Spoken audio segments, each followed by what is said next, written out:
Hi, my name's Arthur, and today we're going to be talking about sex. So first I have an introduction that should be broadly applicable to most people. And then I'm going to provide information about different sexual behaviors with timestamps so you can click to what's actually applicable for you.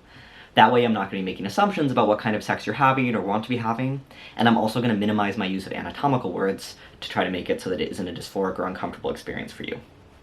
So this video is going to be pretty clinical. I'm not going to talk much about my own experience, and I'm not going to talk much about the emotional aspect of sex, with one exception. I want to say from the start that trans men deserve to be having good sex, and trans men deserve partners that will listen to their boundaries. Sex should be enjoyable, and it should be about connecting with another person. If you go into sex, though, with a complicated relationship to your body and a complicated relationship to your gender, that can end up with you in a bad power dynamic and in risky situations. So it's important to take that time with yourself, alone, to build up the confidence that you deserve good sex, and to also listen to your gut. If someone is giving you bad energy, you shouldn't be engaging with them. Trust your instinct on that. I just wanted to say that all from the start, that you deserve good things, you deserve good, clear communication with your partner, and I'm happy to elaborate on that more in a future video. Okay, so who is this video for? Well, it's for anyone. Maybe you're a trans person, maybe you're planning on sleeping with a trans person, maybe you're a parent of a trans person, it can be for anyone.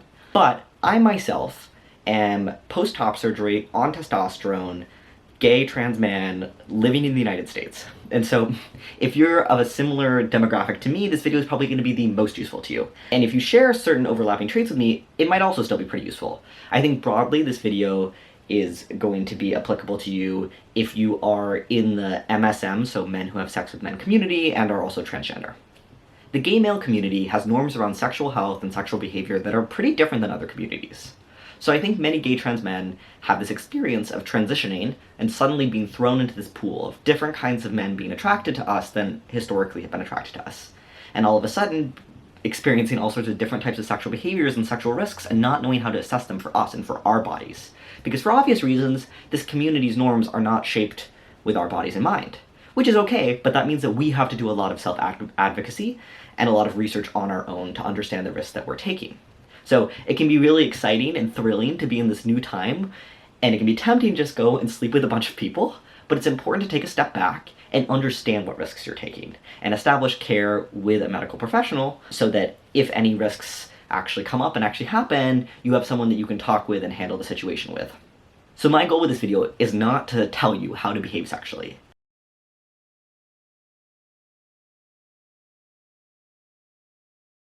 Almost all sexual behavior comes with risks, but so does driving our car, so does drinking alcohol, so does playing sports, so does basically every aspect of life. You have to know those risks and know your own preferences, your own risk tolerance, and make choices that you're comfortable with.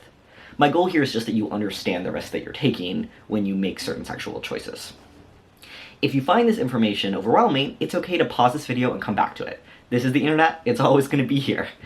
I think the time that we get put in dangerous situations is when we're so overwhelmed by the choices we're making and the risks we could be taking that we just don't inform ourselves of them, and we make choices that are totally uninformed. So it's okay to pause this video, but come back to it, it's all going to be okay, and I get that this information can feel a little overwhelming and scary at first.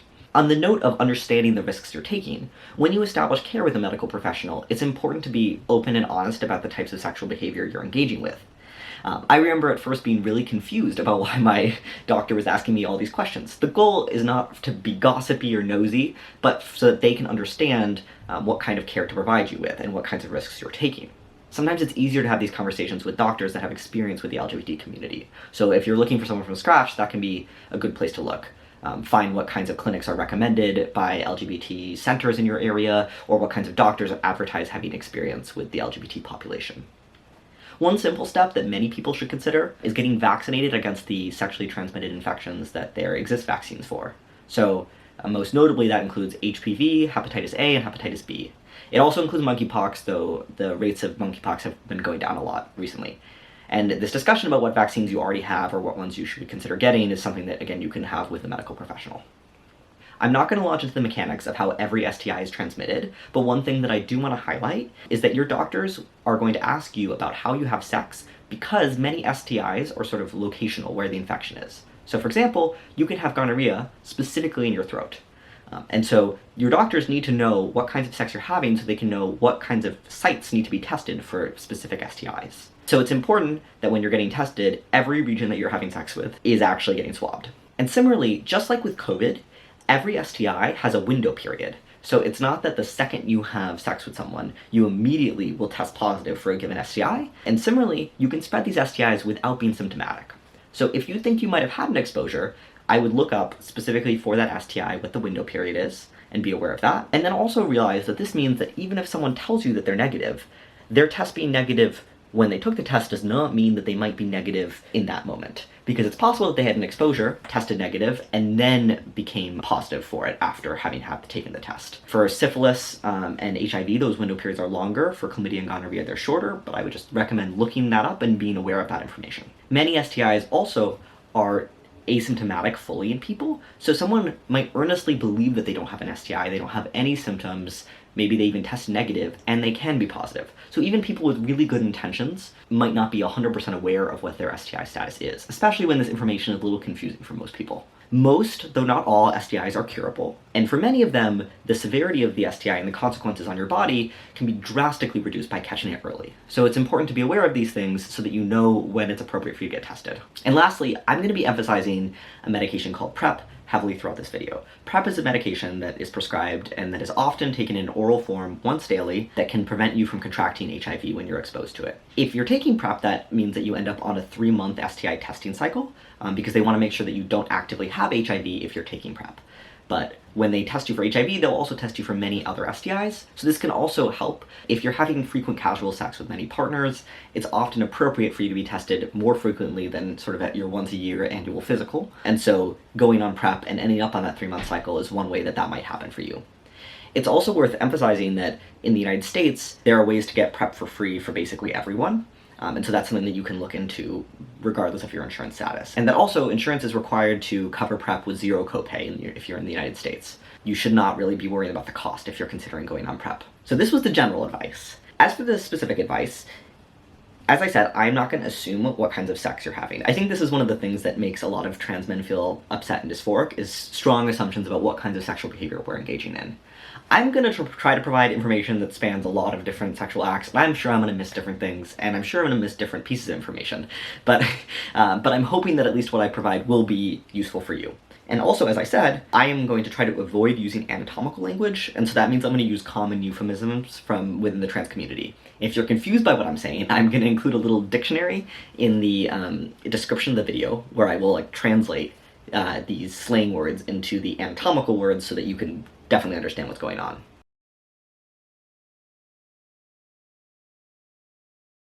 If you're topping, one of the first things you're going to have to consider is picking an appropriate prosthetic. Many prosthetics that target specifically trans men are aimed at straight trans men, so they tend to be larger than average. This can pose problems if you're topping someone anally or if you're topping another trans man who might have atrophy.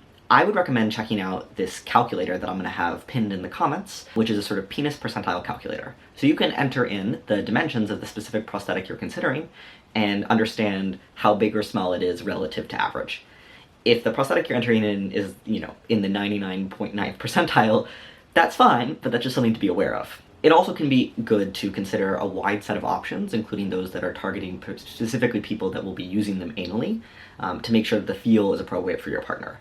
If you want more advice about how to pick a prosthetic, I'm not going to dive into that in this video, but there are lots of people on YouTube who talk about this, and then also if you go to Reddit, there's a gay trans guys subreddit, where if you search in that, you'll see lots of people that have discussed this in the past. You're also going to want to make sure that the lube you use is compatible with your toy. If you're topping someone anally, lube is going to be super important. And if you're using a silicone toy, you can't use silicone lube. And so that's something you should be aware of also if you're going to use a condom with your toy. That the condoms, which are often lubricated, make sure that it does not have silicone lube in it. Similarly, if using a condom, oil-based lubes will cause the condom to disintegrate. And so if you're using a condom, I would recommend using water-based lube, and if you're not using a condom with your toy, you can use oil-based lube or water-based lube. It's also important to research how to clean your prosthetic between partners. So often that either means washing it with an antibacterial soap or boiling it. It's important to wash your prosthetic, especially if you're going to be using it with multiple partners or also on yourself, so that way you are not going to spread STIs. Most of what I've talked about here is about your partner, because it is true that if you're topping someone with a prosthetic, the risks to yourself in terms of getting an STI are more minimal.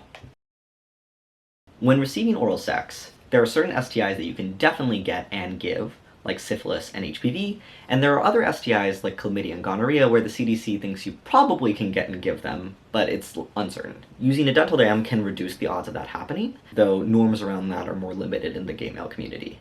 And so if you're having unprotected oral sex, it's worth you and your partner being aware of that and getting tested. Anal oral sex is more common in the gay male community, but it can transmit certain intestinal infections. So if you are receiving anal oral sex, it's important to be aware of that your partner could potentially be exposed to Giardia, Shigella, E. coli. So that way, if you have an upset stomach or you've had diarrhea in the past couple of weeks, you might not want to engage in that specific sexual act because your partner might be at a higher risk of being exposed to those specific infections. And similarly, washing yourself with soap and water right before or using a dental dam are good ways to reduce that risk.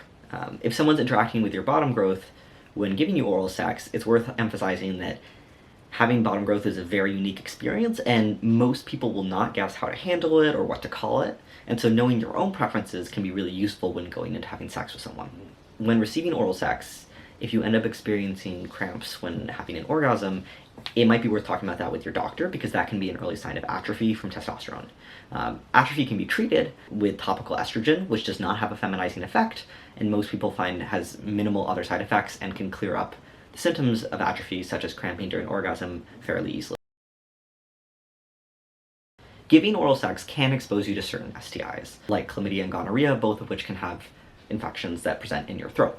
And so it's important when you're talking with your doctor to receive a throat swab if you're giving oral sex. Using a condom when giving someone oral sex can reduce the odds of getting these infections, but norms around that are more limited. If you're giving anal oral sex, which is more common in the gay male community, it's worth knowing that there are certain intestinal infections that you might be exposed to, like Shigella, Giardia, and E. coli. These infections are not regularly tested for because they require a stool sample. So if you are experiencing any symptoms, which include diarrhea that lasts longer than 2 days, or sort of general digestion problems, it's worth talking with your doctor, especially if you've been engaging with anal oral sex, which is going to put you at a higher risk. So that way you can do the stool sample and get tested. Many of these intestinal infections can be treated fairly easily and don't last forever, though the consequences of them in terms of GI health generally might be longer run. You can reduce your risk of getting these intestinal infections by talking with your partner about whether they've experienced diarrhea or have had an upset stomach in the past couple of weeks, and also having them wash with soap and water before engaging in anal oral sex or using dental dams. If you're bottoming PIV, you've probably heard, but I nevertheless have to emphasize, that testosterone is not an effective form of birth control. One good option is to use condoms additionally. Condoms are great because they also help prevent against STIs, though it's worth noting that condoms are 87% effective against pregnancy when used typically. One option is to learn how to use condoms perfectly, which makes them 98% effective, but another option is to consider an additional form of birth control. Progesterone-only birth control can be a great option for trans people who are on testosterone because it doesn't contradict at all with hormone therapy and it doesn't have any feminizing consequences. There are lots of different forms of progesterone-only birth control that you can entertain, and you can talk about pros and cons with your doctors or with friends, but some options just to talk about them are the IUD, so you can either get the progesterone IUD or you can get the copper IUD, which doesn't have any hormones in it. You can also get the progesterone birth control shot, you can get the Nexplanon birth control implant, or you can take a progesterone-only birth control pill. I've also heard it said that even birth control options that include estrogen don't have enough of it to have a feminizing effect, but in practice, most of the trans people I know end up preferring the progesterone-only options, and there's a lot of them. If you do have unprotected sex while not on a form of birth control, or if your condom breaks, I want to emphasize that Plan B actually does work for trans men. So testosterone does not mean that Plan B isn't effective, and Plan B can be a really great option to try to make sure that you don't end up in a bad situation. It's especially important if you're a trans person on testosterone to pee after having sex. Many people who are on testosterone experience some form of atrophy, and atrophy can make UTIs more common. UTIs happen during sex, as does BV, because bacteria ends up getting sort of mixed up during sex. So specifically, it kind of moves from your anus into the front hole area, and that's really bad. So peeing right after sex can clear out your urethra and get that bacteria out of the way. Another option is to take a over-the-counter supplement called D-mannose, which is likely somewhat preventative against UTIs. But it's important broadly to be really aware of what the symptoms for UTI are and treat them as soon as you have them, because if a UTI progresses, it can spread up to your kidneys and have really bad consequences. So If you experience pain when peeing or frequency when peeing, you might have a urinary tract infection. And the antibiotics for that work really great, treat them very effectively, but again, you need to take action ASAP. If you're having very frequent UTIs, you might want to talk with your doctor because it might be appropriate to treat atrophy with topical estrogen. So topical estrogen, you apply that internally in your front hole, and it can help with a lot of the side effects of atrophy, like getting frequent UTIs. So generally, BV and UTIs can be caused by sex, but they're not STIs. They're caused by the bacteria that can be around during sex. And so it's worth emphasizing that because even a partner that's STI-free can expose you to those things if they don't clean themselves appropriately beforehand. That's especially worth noting, again, in this community where people, maybe yourself included, might have anal sex, and where it might surprise some cis gay men that they really cannot have anal sex with you or with another person and then have PIV with you. That is a really, really bad recipe for getting a UTI or for BEV. You might have to explain that and talk about that with your partner. Another important thing to emphasize is that many of the norms in the gay male community around condom usage or the lack thereof are based on the consequences of getting STIs for cis gay men. If you get an STI and it is in the location, it's in your cervix, there can be extra consequences for that. So in particular, pelvic inflammatory disease is something that can develop from STIs that you get in that hole. Pelvic inflammatory disease has serious consequences. It can lead to infertility and chronic pain, and is generally a pretty serious outcome. The odds that your STI develops from sort of the STI that's in the front hole and that spreads up into more serious pelvic inflammatory disease are based on how quickly you treat your infection. And so regularly getting STI screened can really reduce the consequences that might come up if you get an STI. If you end up having sex without a condom regularly, whether that's an accident you make when you're drunk, whether that's based on unsafe situations you end up in, or whether that's an intentional choice you're making, you might want to consider additional forms of protection. So medical providers in the United States recently have been offering DoxyPEP to people in the MSM community. DoxyPEP is a way of taking doxycycline where you take it within 72 hours of having unprotected sex, and it reduces the spread of STIs by around 2/3 in people who take it. It's less studied for PIV. The only study on PIV right now has been women in Kenya, and that found it to not be effective, but it's likely people think that might be specific to that setting, but providers in the United States are open to and talk about providing DoxyPEP to trans men who have PIV sex, because it's believed based on sort of the mechanism through which it happens that it should be effective also for PIV. So if you're regularly in that situation and or you had an STI in the past, you might want to talk with your doctor about getting on DoxyPEP. It's also worth being aware of your risk of getting HIV. If you're regularly having unprotected sex, you likely want to talk with your doctor about PrEP. So PrEP is a medication that you take once a day that can prevent the odds of getting HIV by around 99%. A couple things that are worth emphasizing if you're taking PrEP to prevent HIV and you're having PIV sex is that it takes longer for PrEP to become fully effective by building up in the tissue in the front hole. For becoming fully effective for anal sex, it takes a week. For the front hole, it takes 21 days. So it takes longer, and it's likely also the case that you need to be more adherent, so that missing a day is actually more of a big deal for receiving PIV penetration than for receiving anal. There are also two major brands of PrEP, Descovy and Truvada, and only Truvada has been studied on people who are receiving PIV. So that's going to be the option that you're going to want to go for. And if you end up in an emergency situation where you're not on PrEP and you have unprotected sex, I want to also talk about an option which is called post-exposure prophylaxis, so PEP, which is something that you take after you have potentially been exposed to HIV, and it can reduce the risk of you contracting it. And so that's really only an emergency option, but it is an option for trans men too. And it's an option within the first 72 hours after the fact that you've had this exposure.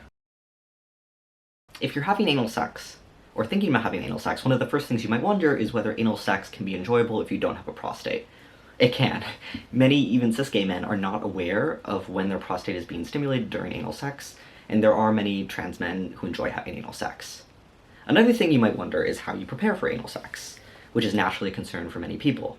Preparing for anal sex often involves diet and douching, and those are both things that you can look into online, and there are lots of resources about. The resources that are catered towards cis gay men work just as well for you, a trans man. If you are having receptive anal sex with men who have sex with other men, I would urge you to consider PrEP.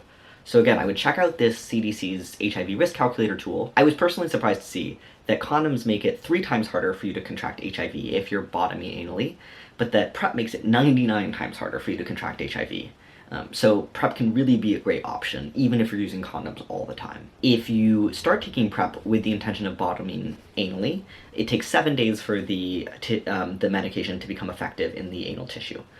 There are 2 brands of PrEP, Descovy and Truvada. Both of them have been studied on the anal tissue, and so you're okay to take either one if your only plan is to have receptive anal sex. If you are in an emergency situation and you have unprotected sex while not on PrEP, an action that you can take is post-exposure prophylaxis, which is a medication that you can take within 72 hours of having a potential HIV exposure, and it radically reduces the risk of you ultimately contracting HIV. And the last thing I want to talk about is that if you regularly end up in the situation where you're having unprotected anal sex, you might want to talk with your doctor about doxypep. Doxypep is when you take doxycycline, an antibiotic, after having unprotected sex, and it reduces the odds of you contracting a bacterial STI by 2/3. It's recently been approved in the United States to be used for people in the MSM community, and it's been studied pretty heavily on anal sex.